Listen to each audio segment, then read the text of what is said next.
12 News at 10 with Mark Curtis and Caribe Divine starts now. We begin tonight with a major break in a horrific murder case that has been unsolved for more than a year and a half. Good evening and thanks so much for joining us for 12 News at 10. I'm Caribe Divine. I'm Mark Curtis. In April of last year, Mercedes Vega was last seen leaving her apartment in Tempe before she vanished. Hours later, she was found inside a burning car on the side of I-10 near Tonopah. Now her loved ones are finally closer to answers in the form of an arrest. 12 News journalist Bianca Bono has been following this story for more than a year now, and she's joining us live outside the Maricopa County Sheriff's Office tonight. Bianca? Guys, MCSO has announced the arrest of a 22-year-old man who they tracked down in Tennessee, and they say there are more arrests to come. Finally, a sense of relief and some good news from Mercedes Vega's parents, who have tirelessly advocated for justice for her since the day she was killed. Last year, we were at the point we almost didn't put anything up. For Erica and Tom Pillsbury, the holidays last year were excruciating. Last year was just sadness. It was their first Christmas without their daughter, Mercedes Vega, and her murder was unsolved. That was our biggest fear, is that it was going to become a cold case. But this year, finally, a reason to smile. That pain and missing her and being sad is now mixed with some amazing memories. And I do smile about those things. Just last week, and 500 days after Mercedes was killed, came a phone call they will never forget. He said, "We got him. We got him. He's in custody.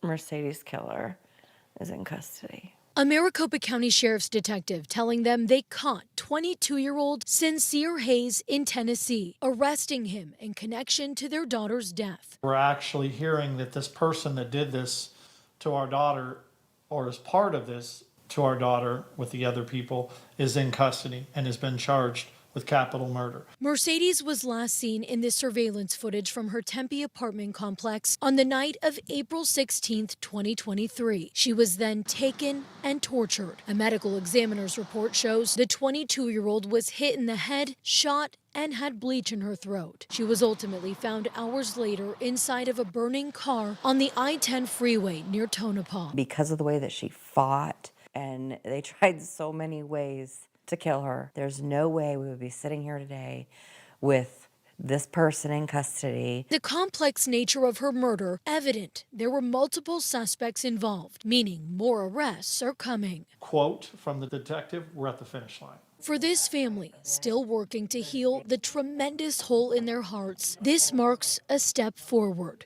Last year was really hard putting it up. Mercedes' Christmas tree and decorations shine bright in their living room. All of the ornaments on there are either angels or her favorite ornaments from when she was little, or her ornaments. A reminder of their daughter, who they will never stop fighting for. We're just so grateful that our daughter is being vindicated and that she did matter. And we are working to learn more about Hayes' criminal record in Tennessee. But so far, MCSO officials are remaining very tight-lipped about who this suspect is and what a motive may be in this case, again, because we do expect to see more arrests and the case remains open and under investigation. We do know that right now MCSO is working with the county attorney's office to extradite that suspect back here to Arizona. We're live in Phoenix tonight. Bianca Bono, 12 News. Bianca, thanks. Tonight, a hiker is fighting for his life after falling over 50 feet off of Lookout Mountain in Phoenix. His injury so severe, he had to be flown off. 12 News journalist Chase Golightly is live near 7th Street and Greenway Parkway tonight. Chase, any updates on his condition? Mark, the last update we received was from the Phoenix Fire Department a few hours ago, telling us that hiker is still in extremely critical condition. When rescuers arrived to him on his location, they said the situation was not good. This is not our everyday mountain rescue. Phoenix fire crews rushed out to Lookout Mountain around 3:30 Monday afternoon to rescue a hiker. Bystanders state that he fell between 50 and 75 feet. Captain Todd Keller with the Phoenix Fire Department says the hiker may have been alone possibly climbing in the area when he fell. He was yelling for help, and that's when the bystanders called. Shortly after getting the call, rescuers arrived. When they found the hiker, Keller says he was unconscious and barely breathing. At that point, the patient was transported to the hospital in extremely critical condition. Having to get airlifted off the mountain. What firefighters are still trying to figure out is what led to the fall, saying Lookout Mountain isn't as difficult as others in the valley. It's not like Piestewo Peak or Camelback Mountain. Phoenix resident Vincent DiBiase, who hikes here often, says for the most part it's easy, with very few areas that can be difficult to get down. There's huge rocks and it's a very steep like decline. Very, very quickly, yeah. Still, he was shocked to learn what happened just hours earlier. Never seen anything like that, no. A grim reminder of what precautions people should take when they hit the trails. Always wear proper footwear. Stay on the trail. It's always good to hike with a buddy, or at least somebody, so you have, that extra eyes and ears. At this time, we don't know if the hiker is a local resident or was visiting from out of state. We were told that is a man in his 30s. Of course, we'll continue to follow this story and learn the latest on his condition. For now, we're live in Phoenix. Chase Golightly, 12 News. All right, Chase, thank you. Take a look at this. A car ends up inside of a bathroom at a Twin Peaks restaurant in Scottsdale. Fire crews say that a woman crashed into the side of the building near the Loop 101 and Frank Lloyd Wright. Thankfully, nobody inside was hurt, but the driver was taken to the hospital with non-life-threatening injuries. Investigators are still trying to piece together what caused the crash. New at 10, we're learning more about a daring rescue from last month. Phoenix police body cam video shows the moment that officers save a man who drove his car into a swimming pool. Tonight, 12 News journalist Gabriela Becerra speaks with first responders about their heroic actions. Found the cars inside the pool. I'm trying to see if there's anybody inside now. Phoenix police officer Anthony Lara was only 2 blocks away when several 911 calls rang in, reporting a man trapped inside a car underwater near 35th Avenue and Indian School Road. There's really no training for something like this. You just have to take account into what you have, the information that was provided to you, and just use common sense. Using a pry bar, Laura smashes the sunroof. Hey, Phoenix police! And pulls the man above water. As soon as I lift him, you can hear him taking that big gasp of air. I got you. Just based off of that, I think he was running out of time. I think 30 seconds more, and God forbid, it would have been something totally different.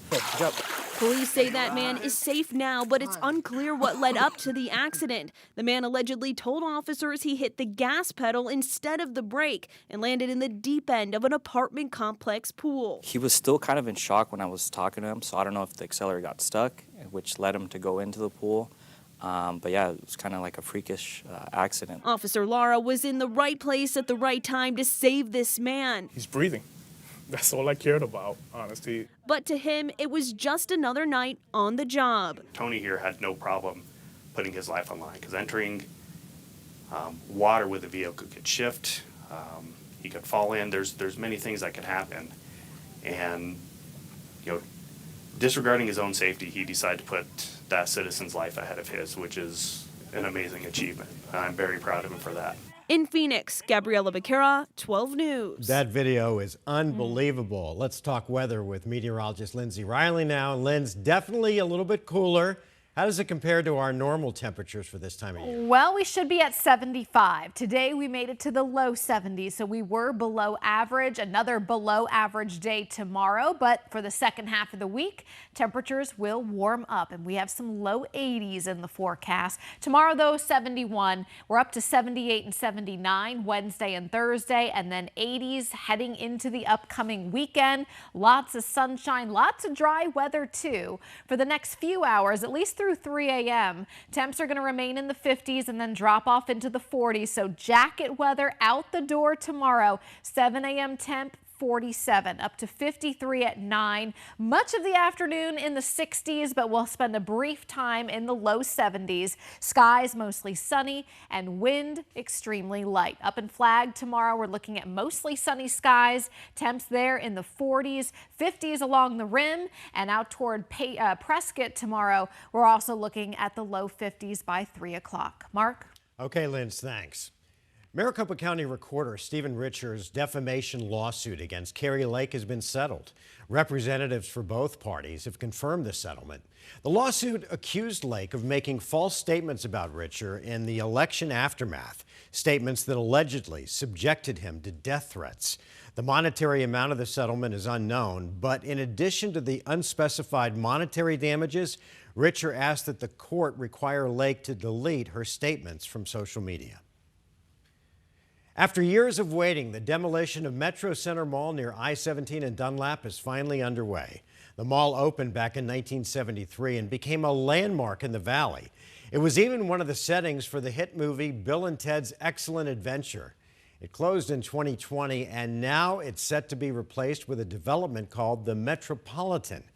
During today's demolition, Phoenix City Councilwoman Ann O'Brien told us she'll always have fond memories of Metro Center's early days.